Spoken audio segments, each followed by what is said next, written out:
तो मुझे लगता है कि दो तीन इश्यूज हैं जो उसमें प्रोबेबली हुए होंगे। तो ये एयरफील्ड नया था, तो जो पायलट वहाँ पे लैंड कर रहा था वो कितना फेमिलियर था इस एयरफील्ड से, उसने कितनी बार वो लैंडिंग की थी। बिकॉज एक फेमिलियरिटी विद द एयरफील्ड बहुत इंपॉर्टेंट होती है, स्पेशली पोखरा जो कि हिली टेरेन में है।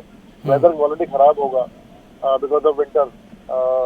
तो उस कंडीशंस में फेमिलियरिटी विद द रनवे बहुत बहुत बड़ा इशू होता है। बिकॉज अगर आपका टचडाउन पॉइंट थोड़ा भी ऊपर नीचे होगा, एंड हिल्स में क्या होता है कि आपको तो कभी भी जो है कंप्लीट परफेक्ट हेडविंड कभी नहीं मिलती है। कई बार होता है, ज़्यादा अधिकतर होता है कि आपको टेल विंड कंपार्टमेंट मिलता है। इन दैट केस आपकी स्पीड का जजमेंट जो होता है आते आते काफ़ी टाइम लग जाता है। एंड अगर आपने उस एयरफील्ड पे फैमिलिटी नहीं, आपने कई बार लैंड नहीं किया है, तो ये बहुत डिफिकल्ट हो जाता है इसको कंट्रोल सर, करना। तकनीक का ज़माना है, 21वीं सदी में हम जी रहे हैं। क्या ऐसी कोई तकनीक अभी तक डेवलप नहीं हुई जिसमें ख़राब मौसम में भी लोगों की जान बचाई जा सके? ऑटो पायलट मोड हो या फिर तमाम चीज़ें इसमें और हाईटेक सुविधाएं होंगी? क्या किसी आपात सिचुएशन से गुजरते वक्त, उसको सामना करते वक्त हम इस पर कंट्रोल कर सकते हैं कि ये प्लेन क्रैश ना हो? क्या अभी तक इस पर कोई काम नहीं हुआ? ये जो प्लेन था ना, ये बेसिकली एटीआर था। जी। तो जब टेक्नोलॉजी की बात कर रहे हैं तो एटीआर में इतनी टेक्नोलॉजी नहीं होती है जिससे कि मतलब आप इस तरह के ऑपरेशन कर सके, ऑटो लैंडिंग या ऑटो टेक ऑफ। तो it's a very very conventional aircraft. और हिली टेरेन में जनरली इस तरह के एयरक्राफ्ट को ही उड़ाया जाता है बिकॉज नंबर ऑफ पैसेंजर ज़्यादा नहीं होते एंड हाइट का इशू होता है काफी।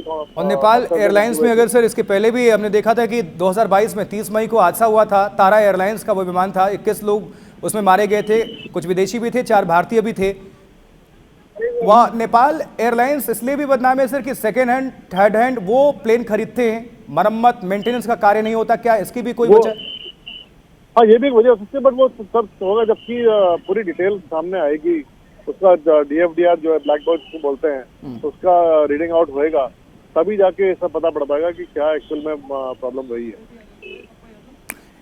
ATR 72 जो विमान है, इसकी जरा खासियत के बारे में बताएं। क्या इसमें ये जो बाकी विमान से सुरक्षित इसको माना जाता है या फिर इस पर खतरा ज्यादा रहता है? क्योंकि हर एक विमान उसकी अपनी अपनी एक भूमिका होती है। ATR 72 जो है हिली टेरेन के लिए काफी सक्सेसफुल जहाज रहा है, बहुत रिलायबल एयरक्राफ्ट है।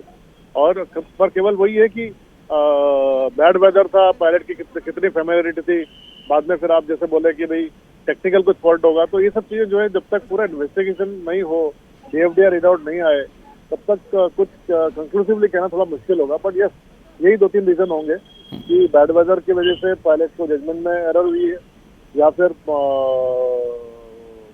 कोई टेक्निकल एरर के थ्रू।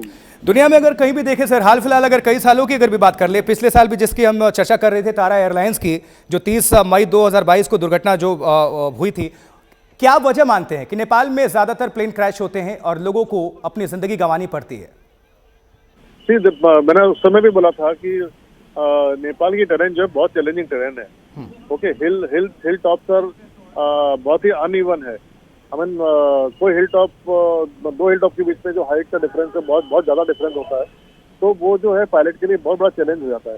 इसीलिए जो है उस एरिया में, स्पेशली इस तरह के वेदर में, जब विंटर चल रही है, जनरली क्लाउड रहेगा वहाँ पर, और उस समय अगर आप थोड़ा सा भी कंफ्यूज होते हैं लोकेशन के बारे में, और अगर आपको उस एरिया के हिल टॉप के बारे में फेमिलियरिटी नहीं है, वहाँ की वैली के बारे में फेमिलियरिटी नहीं है, ये बहुत बड़ा डेंजर पोस्ट कर देता है। सरकार ने